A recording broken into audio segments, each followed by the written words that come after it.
Olá, bem-vindos a mais uma análise aqui no canal. Hoje o foco é a fertilizante Zeringer. Vamos mergulhar nos resultados do primeiro trimestre de 2025 com base na apresentação que eles soltaram agora em maio. A ideia é simples, entender os números principais, ver o que foi bom, o que nem tanto e tentar sentir o que vem por aí, né? Ok, vamos começar então pelo volume de entregas. Aqui já tem um ponto importante. Teve uma queda, e não foi pequena. Caiu 21,4% no primeiro TRI de 2025, se a gente comparar com o mesmo período de 2024. Foram 358 mil toneladas agora, contra 455 mil lá atrás. É uma diferença considerável. A empresa diz que isso foi para focar em rentabilidade, né? E também para ter mais cuidado com o risco de crédito. Teve até uma mudançazinha no mix de culturas, um pouco mais para milho e café. Mas, assim, 21% a menos de volume? Será que essa aposta na rentabilidade compensa tanto? Olha, é uma aposta, né?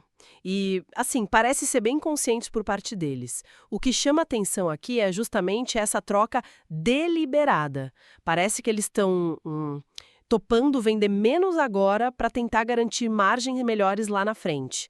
É um sinal claro, tipo, a qualidade do lucro está importando mais que o volume bruto nesse momento. E isso casa com o que eles vêm falando de focar em produtos premium, né? Que até aumentaram um pouquinho a participação relativa no mix. Entendi. Faz sentido essa lógica de focar na qualidade. E aí, como é que isso bateu nos resultados financeiros? Porque aí deveria aparecer o lado bom dessa estratégia, certo? Exatamente.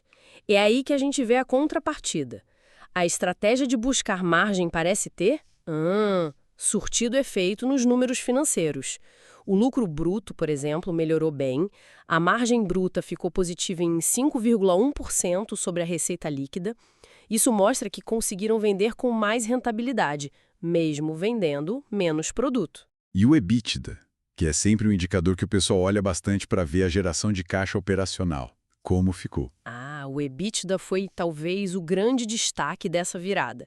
Foi impressionante. Saiu de um negativo, né, menos 52,1 milhões no primeiro TRI de 2024, para um resultado positivo de 3,5 milhões agora em 2025.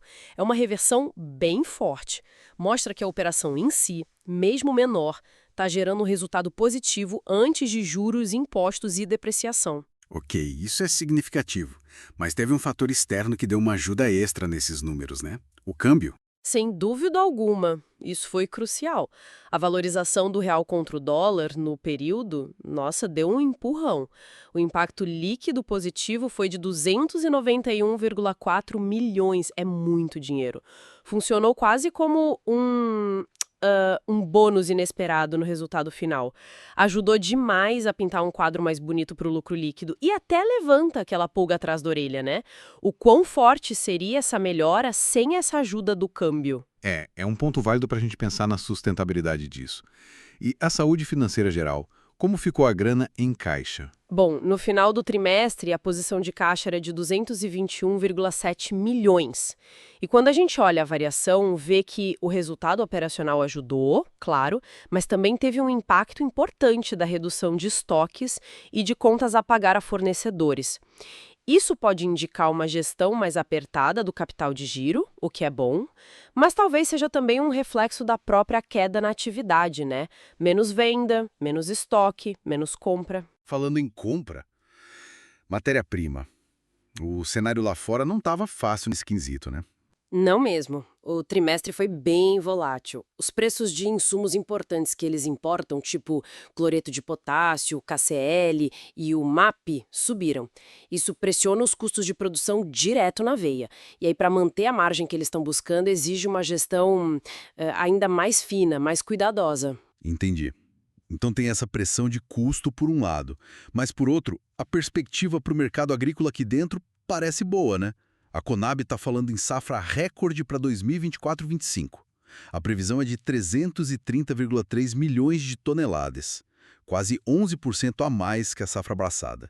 Isso não deveria puxar a demanda por fertilizante para cima? Exato. Essa previsão da Conab é, assim, a grande notícia positiva para o setor. Uma safra recorde geralmente significa agricultor mais confiante, investindo mais.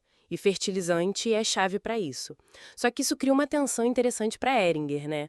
Porque como é que eles vão fazer? Vão manter esse foco super rígido na rentabilidade e nos produtos premium, talvez perdendo um pouco dessa onda de demanda maior, ou vão tentar aproveitar um momento para vender mais volume, mesmo que isso signifique talvez abrir mão um pouquinho da margem que eles recuperaram. E ainda tem a pressão de custo da matéria-prima no meio disso tudo. É um equilíbrio delicado. Certo.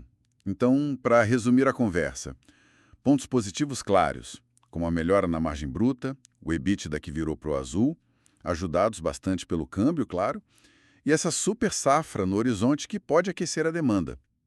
Do lado dos desafios, a queda forte no volume de vendas agora nesse trimestre e esses custos de matéria-prima subindo lá fora. Perfeito. E isso tudo nos leva à pergunta-chave para o futuro, né? Como a Heringer vai navegar essa situação? Vão continuar nessa linha de disciplina total na margem, mesmo que o volume não cresça tanto quanto o mercado? Ou vão tentar ser um pouco mais agressivos para pegar uma fatia maior dessa demanda que deve vir forte, mesmo que custe um pouco na rentabilidade? É a grande questão. Então, o que fica para quem acompanha a empresa é isso. Parece que a Heringer trocou o volume por margem de forma consciente no primeiro tri. E, financeiramente, com a mãozinha do câmbio, a conta fechou por agora. O futuro promete um mercado potencialmente aquecido pela safra, mas o desafio dos custos continua ali, bem presente. Exato. Fica a reflexão. Qual vai ser a cara da Heringer nos próximos trimestres? A prioridade vai continuar sendo a margem a qualquer custo? Ou vão tentar calibrar um pouco para aproveitar o crescimento do mercado como um todo? Vamos ter que observar de perto as próximas divulgações para ver a resposta. Ótimo. Muito obrigado pela sua atenção nessa nossa análise dos resultados da Heringer. E continuem ligados aqui no canal para mais discussões como essa sobre negócios e finanças. Até a próxima.